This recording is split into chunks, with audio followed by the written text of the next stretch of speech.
Right.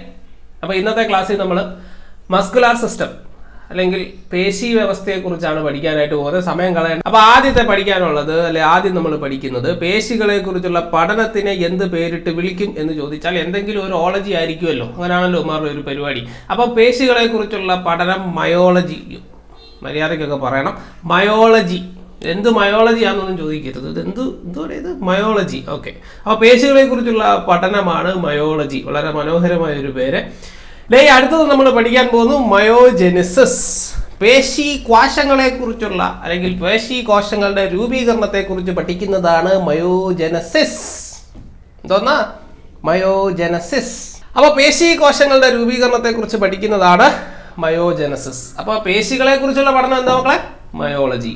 പേശി കോശങ്ങളുടെ രൂപീകരണത്തെ കുറിച്ചുള്ള പഠനമാണ് myogenesis. Myogenesis is the formation of muscular tissue.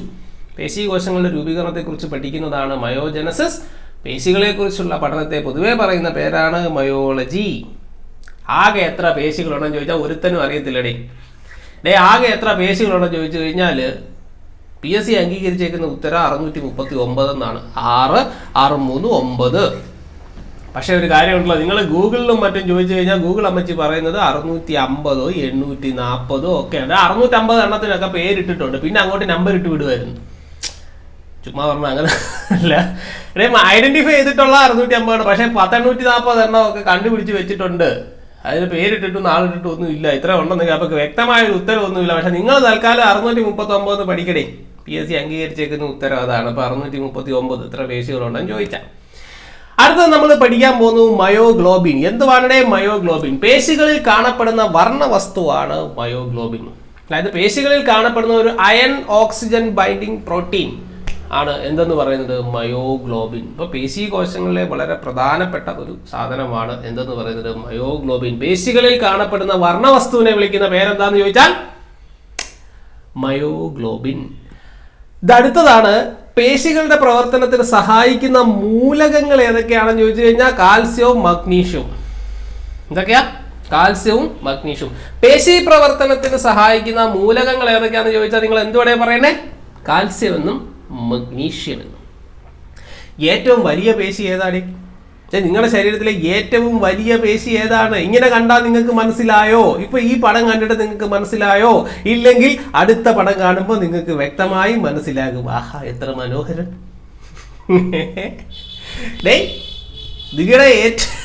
നിങ്ങളുടെ ശരീരത്തിലെ ഏറ്റവും വലിയ പേശിയാണ് ഇത്. ഇതിനെ വിളിക്കുന്ന പേരാണ് ഗ്ലൂട്ടസ് മാക്സിമസ്, ബട്ടക് മസിൽ എന്നൊക്കെ പറയും.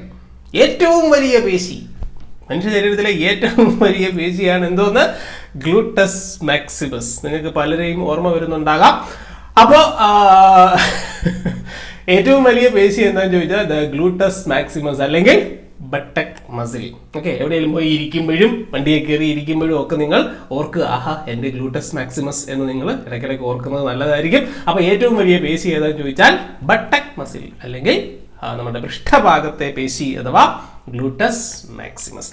ഏറ്റവും നീളം കൂടിയ പേശി എന്താണ്? അത് നമ്മുടെ പെൽവിസിൽ നിന്ന് തുടങ്ങി നമ്മുടെ പാറ്റല്ല വരെ നീളുന്ന സാർട്ടോറിയസ് മസിൽ. ഏറ്റവും നീളം കൂടിയ പേശി, ലോങ്സ്റ്റ് മസിൽ ഏതെന്ന് ചോദിച്ചു കഴിഞ്ഞാൽ സാർട്ടോറിയസ് മസിൽ അല്ലേ? ഏറ്റവും നീളം കൂടിയ പേശി ഏതാന്ന് ചോദിച്ചാൽ സാർട്ടോറിയസ് മസിൽ. പേശി എന്ന് കുറെ നേരം കൊണ്ട് പറഞ്ഞല്ലോ. എന്തോന്നാണ് പേശി? ഈ അസ്ഥികൾ ചലിക്കണമെങ്കിൽ അസ്ഥികളെ പിടിച്ച് വലിക്കണം. എനിക്ക് കൈ ഇങ്ങോട്ട് പൊക്കണം, അപ്പോൾ കൈ ഇങ്ങനെ വലിക്കണം. അപ്പോൾ വലിക്കണമെങ്കിൽ ഒരുത്ത ഇവിടുന്ന് ഇങ്ങോട്ട് വലിക്കണ്ടായോ? അപ്പോൾ വലിക്കണമെങ്കിൽ ഒരു സാധനം വേണം. അപ്പോൾ അസ്ഥികളെ ചലിപ്പിക്കുന്നതിന് സഹായിക്കുന്ന അല്ലെ അതിനെ എക്സ്പാൻഷൻ കോൺട്രാക്ഷന് സഹായിക്കുന്ന സംഭവമാണ് എന്തോന്ന്? പേശി. അപ്പോൾ ഏറ്റവും നീളം കൂടിയ പേശി ഏതാണ്? Sartorius muscle. ഏറ്റവും വലിയ പേശി ഏതാണ്? ഗ്ലൂട്ടസ് മാക്സിമസ്. ദ ഗ്ലൂട്ടസ് മാക്സിമസ് ഏറ്റവും വലിയ പേശി, ബട്ടക് മസിൽ എന്നറിയപ്പെടുന്ന ഏറ്റവും നീളം കൂടിയ പേശി ഏതാണ്? സാർട്ടോറിയസ് മസിലാണ്. ഏറ്റവും ചെറിയ പേശി ഏതാണ്? ഏറ്റവും ചെറിയ അസ്ഥി ഏതാണ്? സ്റ്റേപ്പിയസ്. ചെവിക്കകത്തിലുള്ള സ്റ്റേപ്പിയസ്, മാലിയസ് ഇൻകസ് സ്റ്റേപ്പിയസ്. അതിനകത്തിലെ സ്റ്റേപ്പിയസ് ആണ് ഏറ്റവും ചെറുത്. അപ്പോൾ ആ സ്റ്റേപ്പിയസിനോട് ചേർന്ന് കാണപ്പെടുന്ന സ്റ്റെപ്പീഡിയസ് എന്ന് പറയുന്നതാണ് ഏറ്റവും ചെറിയ മസിൽ. സോ ഏറ്റവും വലുത് ബട്ടക് മസിൽ, ഏറ്റവും നീളം കൂടുതൽ ഏറ്റവും ബട്ടക് മസിൽ അല്ലെങ്കിൽ ഗ്ലൂട്ടസ് മാക്സിമസ്, ഏറ്റവും നീളം കൂടിയത് സാർട്ടോറിയസ് മസിൽ, ഏറ്റവും ചെറുത് സ്റ്റേപ്പീഡിയസ്. ഒന്നുകൂടെ പഠിക്കാം. എന്താ? ഏറ്റവും വലുത് ഗ്ലൂട്ടസ് മാക്സിമസ് അല്ലെങ്കിൽ ബട്ടക് മസിൽ, ഏറ്റവും നീളം കൂടിയത് സാർട്ടോറിയസ് മസിൽ, ഏറ്റവും ചെറുത് സ്റ്റേപ്പീഡിയസ്. ഓക്കെ, അടുത്തത് നോക്കാം. അടുത്തത് ആന്റഗണസ് മസിൽസ് അല്ലെങ്കിൽ പ്രതിദ്വന്ദ്വി പേശികൾ. ഒരു പേശി അയയുമ്പോൾ മറ്റേത് മുറുകുന്നു. ഒരു ഗ്ലാസ് വെള്ളം എടുക്കണം, അല്ലെങ്കിൽ എന്തെങ്കിലും ഒരു സാധനം ജിമ്മിലൊക്കെ പോയിട്ട് മറ്റേ ഡമ്പൽ എടുത്ത് വെച്ച് പൊക്കണം. ഒന്നിങ്ങോട്ട് വലിക്കുമ്പോൾ മറ്റേത് അയയണം. അപ്പോൾ ഒന്ന് അയയുമ്പോൾ മറ്റേത് മുറുക്കുന്നു. അപ്പോൾ അങ്ങനെയുള്ള പേശികളെയാണ് ആന്റഗണസ് മസിൽസ് അല്ലെങ്കിൽ പ്രതിദ്വന്ദ്വി പേശികൾ എന്ന് പറയുന്നത്. എല്ലാ ചലനങ്ങളും സാധ്യമാക്കുന്നത് ഇതാണ്. നമുക്ക് ഒരു സാധനം തള്ളണം, വലിക്കണം, എടുക്കണം, പിടിക്കണം, ഇതെല്ലാം ചെയ്യുന്നത് എന്താണ്? ഈ ആന്റഗണസ് മസിൽസ് ആണ്. ഇനി മസിൽസിനെ, പേശികളെ നമുക്ക് പലതായിട്ട് ക്ലാസിഫൈ ചെയ്യാം. അതിൽ 3 ആയിട്ടാണ് പേശികളെ നമ്മൾ ക്ലാസിഫൈ ചെയ്യുന്നത്. Smooth muscles, cardiac muscles and skeletal muscle. So smooth muscles, cardiac muscles and skeletal muscle. പേര് കേട്ടൊന്നും പേടിക്കേണ്ടേ, സംഭവം വളരെ സിമ്പിൾ ആണ്. ഇത് നോക്കിയിരുന്നു, ഇപ്പൊ പഠിക്കും. ആദ്യത്തേതിടെ അസ്ഥിപേശി അല്ലെങ്കിൽ സ്കെലിറ്റൽ മസിൽ. സ്കെലിറ്റൽ മസിൽ എന്ന് പറഞ്ഞാൽ എന്തോന്നാ സ്കെലിറ്റൽ മസിൽ എന്ന് പറഞ്ഞാൽ അസ്ഥിപേശി. അസ്ഥിപേശി വേറൊരു പേരുണ്ട് രേഖാങ്കിത പേശി, മറ്റത് ഐശ്ചിക പേശി. മലയാളത്തിലെ പേരാണ്. ഇനി ഇംഗ്ലീഷിലെ പേരെന്തുവാ? സ്കെലിറ്റൽ മസിൽ അല്ലെങ്കിൽ വോളണ്ടറി മസിൽ. നിനക്ക് വേണമെങ്കിലേ ചലിക്കത്തുള്ളൂ.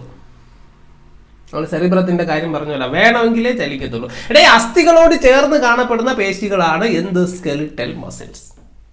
കുറുകെ വരകളുള്ള പേശികളാണ്. അതാണ് മലയാളത്തിൽ രേഖാങ്കിത പേശികൾ എന്ന് പറയുന്നത്. നിങ്ങൾ ആ ചിത്രം നോക്കുമ്പോൾ അറിയാം, വരയുണ്ട്.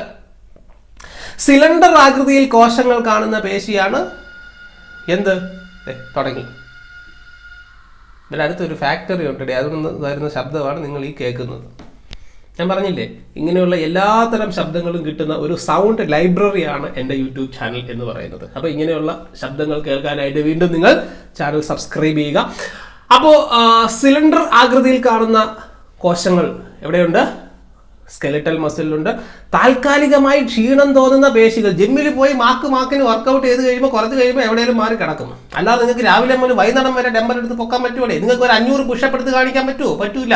കുറെ കഴിയുമ്പോൾ ക്ഷീണം തോന്നും. സോ താൽക്കാലികമായി ക്ഷീണം തോന്നുന്ന മസിലാണ് എന്ത്? അസ്ഥിപേശി അല്ലെങ്കിൽ രേഖാങ്കിത പേശി അല്ലെങ്കിൽ ഐശ്ചിക പേശി അല്ലെങ്കിൽ സ്കെലിറ്റൽ മസിൽ അല്ലെങ്കിൽ വോളണ്ടറി മസിൽ.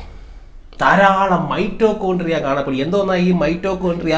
ഒരു കോശത്തിന്റെ പവർ ഹൗസ് എന്നറിയപ്പെടുന്നത്. Power house of A cell, ഒരു കോശത്തിന്റെ ഊർജത്തിന്റെ കേന്ദ്രമാണ് മൈറ്റോകോൺട്രിയ. കിടന്ന് കസരത്തൊക്കെ കാണിക്കണമെങ്കിൽ, അഭ്യാസം കാണിക്കണമെങ്കിൽ നല്ല എനർജി വേണം. സോ ധാരാളം മൈറ്റോകോൺട്രിയകൾ കാണപ്പെടുന്ന പേശികളാണ് എന്ത്? Skeletal muscles. അപ്പോൾ ഇത് എവിടെയൊക്കെ കാണപ്പെടുന്നത്? നമ്മൾ കൈ പൊക്കുന്ന അല്ലെ, ഇവിടെയൊക്കെ നമുക്ക് ബൈസെപ്സ്, ട്രൈസെപ്സ് അല്ലെ, ചെസ്റ്റ്, വിങ്സ്, അത് ഇത് മറ്റേത് എന്നൊക്കെ പറഞ്ഞ് കാണുന്നു. അവിടെ എല്ലാം കാണുന്നത് ആരാണ്? അസ്ഥിപേശികൾ. അസ്ഥികളോട് ചേർന്ന് കാണപ്പെടും. യെസ്. അടുത്തത് മിനുസപേശി അല്ലെങ്കിൽ സ്മൂത്ത് മസിൽസ്. അപ്പൊ ആദ്യം നമ്മൾ സ്കെലിറ്റൽ മസിലാണ് പഠിച്ചത് ഇത്രയും നേരം. ഇപ്പൊ സ്കെലിറ്റൽ മസിൽ ഒന്നുകൂടെ പറയാം. അസ്ഥികളോട് ചേർന്ന് കാണപ്പെടുന്നു, കുറുകെ വരകൾ കാണപ്പെടുന്നു, സിലിണ്ടർ ആകൃതിയിൽ കോശങ്ങൾ കാണപ്പെടുന്നു, താൽക്കാലികമായി ക്ഷീണം തോന്നുന്നു, ധാരാളം മൈറ്റോകോൺട്രിയ കാണപ്പെടുന്നു. അടുത്തത് മിനുസപേശികൾ അല്ലെങ്കിൽ സ്മൂത്ത് മസിൽസ് എന്ന് പറയും. മിനുസപേശികൾ മലയാളത്തിലെ പേരെന്തൊക്കെയാണ്? രസകരമായ പേരുകൾ. മിനുസപേശി, മൃദുല പേശി, രേഖാശൂന്യ പേശി, അനൈശ്ചിക പേശി. മറ്റേത് നിങ്ങളുടെ ഇഷ്ടത്തിന് ചലിപ്പിക്കാൻ പറ്റും, ഇത് നിങ്ങളുടെ ഇഷ്ടത്തിന് ചലിപ്പിക്കാൻ പറ്റൂലടേ. സൂചിയുടെ ആകൃതിയിൽ കാണപ്പെടുന്നു.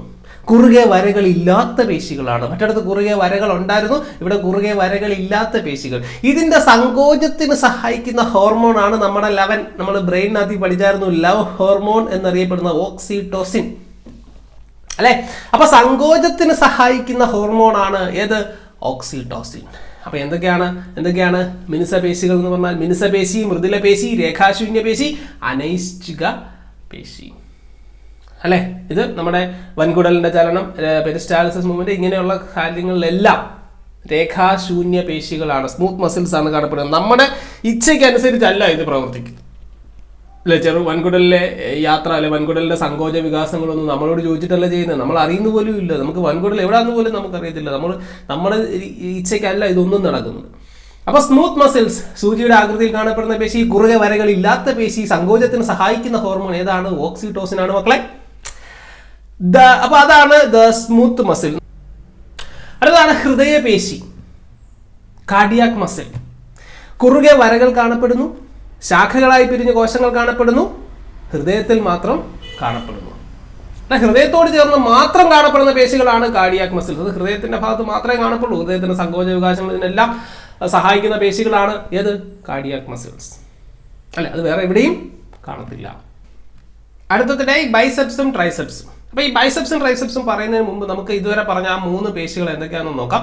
ആദ്യത്തേത് അസ്ഥിപേശി, രേഖാങ്കിത പേശി, ഐശ്ചിക പേശി. ഇംഗ്ലീഷിൽ നമ്മൾ skeletal muscles and voluntary muscles എന്ന് പറയും. സോ അർത്ഥം ഇത്രേ ഉള്ളൂ, നമ്മുടെ ആഗ്രഹത്തിനനുസരിച്ച് ചലിപ്പിക്കാൻ പറ്റും. അസ്ഥികളോട് ചേർന്ന് കാണപ്പെടുന്ന പേശികളാണ്, കുറുകെ വരകളുള്ള പേശികളാണ്, സിലിണ്ടറിക്കൽ ആകൃതിയിൽ കോശങ്ങൾ കാണുന്ന പേശികളാണ്, താൽക്കാലികമായി ക്ഷീണം തോന്നുന്നു, ധാരാളം മൈറ്റോകോൺട്രിയകൾ കാണപ്പെടുന്നു. മൈറ്റോകോൺട്രിയ എന്ന് പറയുമ്പോൾ എനർജി, ഒരു കോശത്തിന് എനർജി കൊടുക്കുന്ന ഭാഗമാണ് മൈറ്റോകോൺട്രിയ എന്ന് പറയുന്നത്. Power house of A cell എന്നാണ് അതിനെ അറിയപ്പെടുന്നത്. ഇനി അടുത്തതാണ് നമ്മൾ പറഞ്ഞ മിനുസ പേശികൾ, അതായത് മൃദുല പേശികൾ, രേഖാശൂന്യ പേശികൾ, അനൈശ്ചിക പേശികൾ. നമ്മുടെ ഇഷ്ടത്തിനനുസരിച്ചല്ല അത് പ്രവർത്തിക്കുന്നത്. സൂചിയുടെ ആകൃതിയിൽ കാണപ്പെടുന്നു, കുറുകെ വരകൾ ഇല്ലാത്ത പേശിയാണ്. ഈ ഓക്സിറ്റോസിൻ ആണ് ഈ മിനുസ പേശികളുടെ അല്ലെങ്കിൽ സ്മൂത്ത് മസിൽസിന്റെ സങ്കോച വികാസങ്ങൾക്ക് സഹായിക്കുന്ന പേശികളാണ് ഓക്സിറ്റോസിൻ എന്ന് പറയുന്നത്. പിന്നെ പറഞ്ഞതാണ് ഹൃദയപേശികൾ. ഹൃദയപേശികൾ എന്ന് പറഞ്ഞാൽ അത് ഹൃദയത്തോട് ചേർന്ന് മാത്രം കാണപ്പെടുന്ന പേശികളാണ്. കുറുകെ വരകൾ കാണപ്പെടുന്നു, ശാഖകളായി പിരിഞ്ഞ കോശങ്ങൾ, ചിത്രത്തിൽ നിങ്ങൾക്ക് കാണാൻ പറ്റും, ശാഖകളായി പിരിഞ്ഞ കോശങ്ങൾ കാണപ്പെടുന്നു. കാർഡിയാക് മസിൽ എന്ന് പറയുന്നത് അത് ഹൃദയത്തോട് ചേർന്ന് മാത്രമേ കാണത്തുള്ളൂ. അടുത്താണ് ബൈസെപ്സും ട്രൈസെപ്സും. ബൈസെപ്സും ട്രൈസെപ്സും എവിടെ കാണുമെന്ന് ചോദിച്ചു കഴിഞ്ഞാൽ നമ്മുടെ കയ്യിലാണ് കാണപ്പെടുക. അതായത് ബൈസെപ്സ് എന്ന് പറഞ്ഞാൽ മുകൾ പോർഷനാണ്, ട്രൈസെപ്സ് എന്ന് പറഞ്ഞാൽ താഴത്തേതാണ്. ഇത് ബൈസെപ്സ് ആൻഡ് ട്രൈസെപ്സ്. ഓക്കെ, ഇനി മസിൽ ക്രാംസ്. താൽക്കാലികമായി പേശികൾക്ക് ഉണ്ടാകുന്ന ക്ഷീണവും തളർച്ചയുമാണ്. പിന്നെ ഇതിനകത്ത് എഴുതിയേക്കുന്നൊന്നും നിങ്ങൾ വായിച്ച് മെനക്കെടാൻ നിൽക്കരുത്, ഞാൻ പറയുന്നത് കേൾക്കുക കേട്ടോ. അല്ലാതെ ഇതിനകത്ത് പല അക്ഷര തെറ്റുകളും ഉണ്ടാകും, ടൈപ്പ് ചെയ്യുന്നതിന്റെ മിസ്റ്റേക്കുകൾ ധാരാളം ഉണ്ടാകും, അതൊന്നും നോക്കണ്ട. സോ താൽക്കാലികമായി പേശികൾക്കുണ്ടാകുന്ന ക്ഷീണവും തളർച്ചയുമാണ് പേശീക്ലമം എന്ന് പറയും, അല്ലെങ്കിൽ മസിൽ ക്രാംസ് എന്ന്. നമ്മൾ മസിൽ പിടിച്ചു എന്നൊക്കെ പറയാറില്ലേ, അത് തന്നെയാണ്.